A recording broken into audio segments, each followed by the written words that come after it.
Hello అందరికీ, ఉల్లికారం దోశ చూడండి.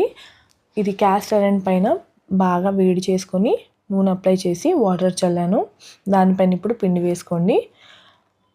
దోశ పిండి వేసుకొని స్ప్రెడ్ చేసుకోండి దోశలాగా. ఉల్లికారం కోసం ఒక ఉల్లిపాయ, 4-5 వెల్లుల్లి, ఉప్పు, కారం వేసి గ్రైండ్ చేశాను. సో నీట్గా వస్తుందండి అలా చేస్తే.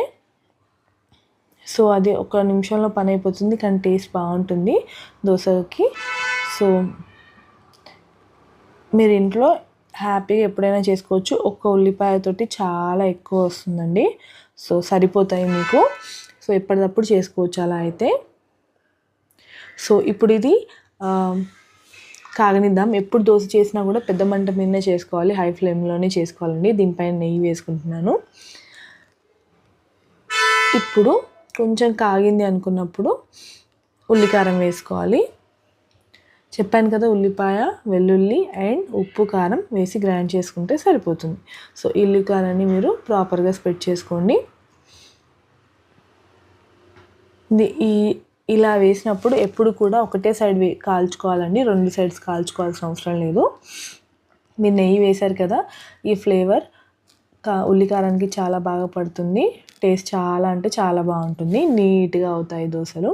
అండ్ నాన్ స్టిక్ వాడకుండా ఉండడానికి ట్రై చేయండి. క్యాస్ట్ ఐరన్ కూడా ఈజీ అండి హ్యాండిల్ చేయడం.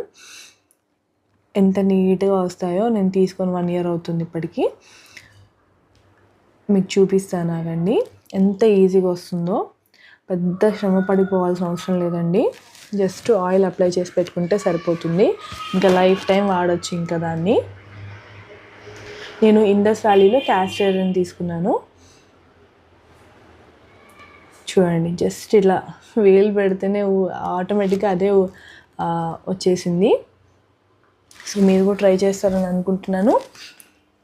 ఇవి 2 సైడ్ కాల్చుకుంటే బాగుంటుంది.